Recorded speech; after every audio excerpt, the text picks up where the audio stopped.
сметам главно дека две причини може да се лоцираат според мене.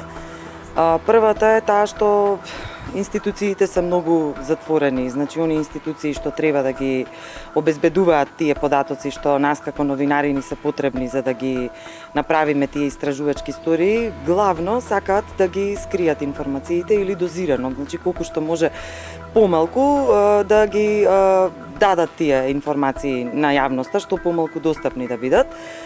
Може би и заради малиот број новинари како втора причина, малиот број новинари во редакциите што работат, значи во економските рубрики и општо во медиумите. Значи недоволно време да се посвети за да се направи една сериозна истражувачка историја. Пред се мислам поради затвореноста на институциите да даваат соодветни бројки и податоци кои што новинарите ги бараат, за да може да дојдат до тие бројки и врз основа на нив да ги прават анализите. И од таа причина сметам дека ваквиот тип на обуки на нас како новинари ни помагаат многу, заради тоа што врз база на оно што го имаме како расположливи податоци од финансиските извештаи, од оно што се наоѓа на централен регистар или други соодветни институции, да можеме тие бројки од извештаите да ги изанализираме, да можеме да споредиме, да откриеме што се крие позади нив, затоа што самите бројки како голи не значат ништо доколку не се стават во одреден контекст и доколку на читателот не му сервираме нешто што е за него читливо, разбирливо и да ја свати зошто таа бројка изнесува толку колку што изнесува.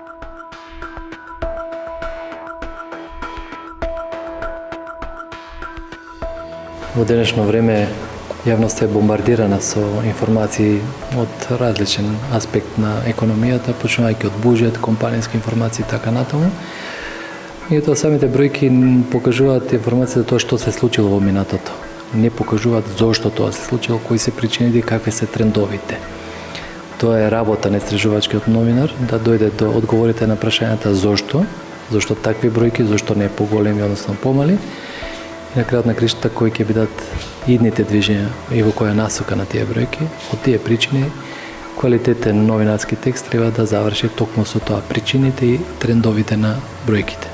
Истражувачкото новинарство секако дека е врв на новинарство во било која област, меѓутоа во економијата сигурно е особено важно, бидејќи дава слика за тоа што се случува било на ниво на државата, било на ниво на поедини ентитети кои што ги креираат добивките и загубите на оваа држава. Посебно во овие моменти мислам дека е битно на ниво на државата, на ниво на буџетот и на сличните економски збиднувања што се случуваат во земјата, бидејќи се наоѓаме во моменти какви што се и дека новинарите треба да бидат тие кои што ќе помогнат да се разберат многу слики и ситуации во економијата кои што имаат влијание на целокупниот живот во Република Македонија.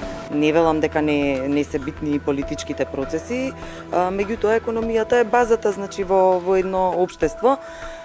И кога станува збор да кажеме за буџетот, тоа е клучно, тоа се наши пари, значи на сите граѓани и на сите компании во државата.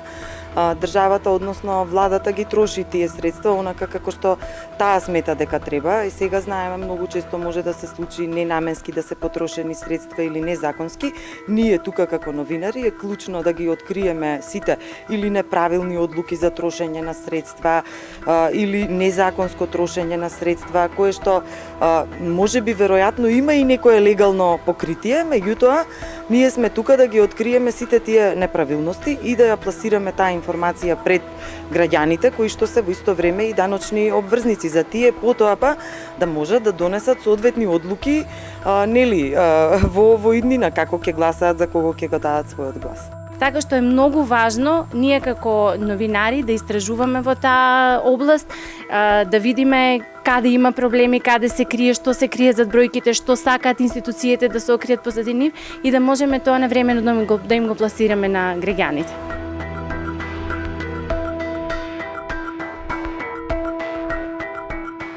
Основниот совет е дека прво треба да обрнат внимание на каква информација го базираат своето истражувачко новинарство. Онаму каде што недостасува потврдена информација, мојата препорака е да бидат конзервативни и да се обидат да направат прво некоја анализа и проверка на тие податоци кои што им се основа за нивното новинарство, истражувачко.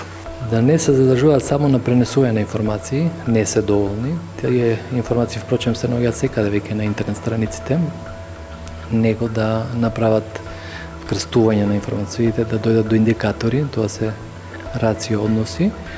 Таквите индикатори низ времето да ги споредуваат и повторувам уште еднаш дека треба да ги откриват причините зошто се такви бројките.